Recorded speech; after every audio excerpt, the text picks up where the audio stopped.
ইট পাথরের এই শহরে সবাই ব্যস্ত তাদের কর্ম নিয়ে, সবাই ছুটে টাকার পিছনে, কেউ খবর রাখে না তার প্রতিবেশী মানুষটি কেমন আছে। আরে ভাই কি করতেছেন? এই রুটিটা ফালান, ধরেন এইটা খান, এইটা খান।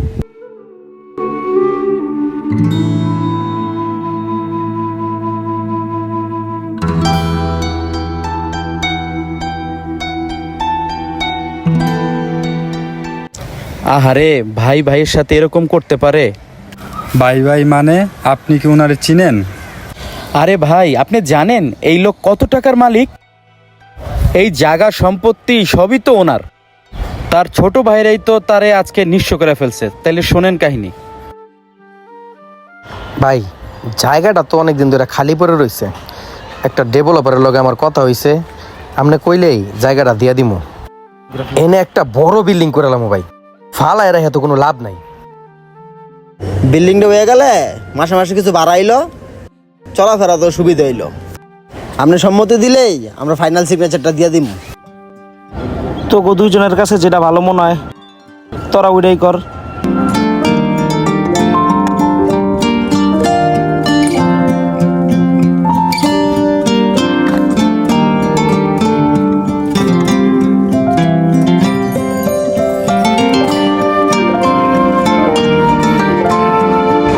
বাইরে ইদানিং পাওয়াটা তো অনেক বেশি সমস্যা, আর চশমাটা পাওয়ার মনে হয় কেমন কইমা কইমা গেছে। তো আমরা কি করতাম? বাইরে চাকরিটা যাওয়ার পরে তো আমার আর কোনো ইনকাম নাই।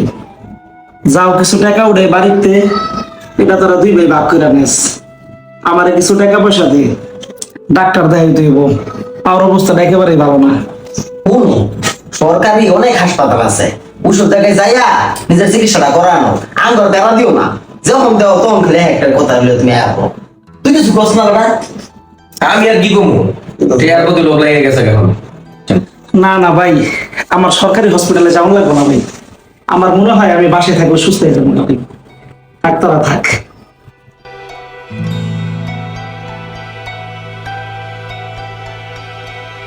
ভাই দেখছো তিন দিন ভাইয়ের চাহিদাটা কেমন বেড়ে যেতেছে গা। ভাই আমার কাছে আজকে ভাইয়ের চিকিৎসা করিতাম, আর কি এমন হয়ে গেছে গা। আসলে সুখে থাকলে বুতে কিনায়, আর বুতে কিনাইতেছে, আর ব্যবস্থাটা তোর কইরা নাই। ভাই ভাই ভাই ভাই উঠো, ওষুধটা খাও। ভাই এ ভাই, ওষুধটা খায়ালন। ভাই উঠো, ওষুধটা খাও। উঠো উঠো উঠো, ওষুধটা খাও। মা, আমি ওষুধ আর খাবো না। ওষুধটা খাও ভাই, খাও, খাইলে ভালো লাগে। খাও, নাও ওষুধটা খাও। না না, এটা খাইলে আমার ভালো লাগে না। ওষুধটা খাও। না না, এটা আমি খাবো না। ভাই তো না না না।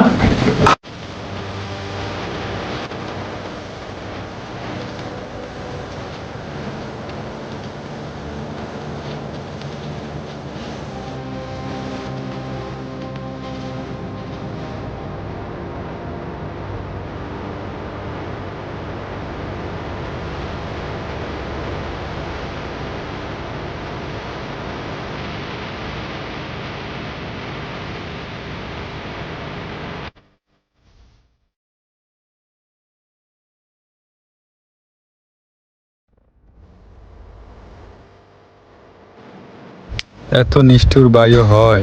টাকার জন্য আজকে ভাই ভাইয়ের সাথে এরকম করলো। ভাই উঠেন, ভাই উঠেন, আমরাও আপনার ভাই ভাই। উঠেন ভাই। প্রতিটি পাগলের জীবন কাহিনী এমনও হতে পারে যে এই জীবন কাহিনী শুনলে আপনার কলিজাটাও কেঁপে উঠবে।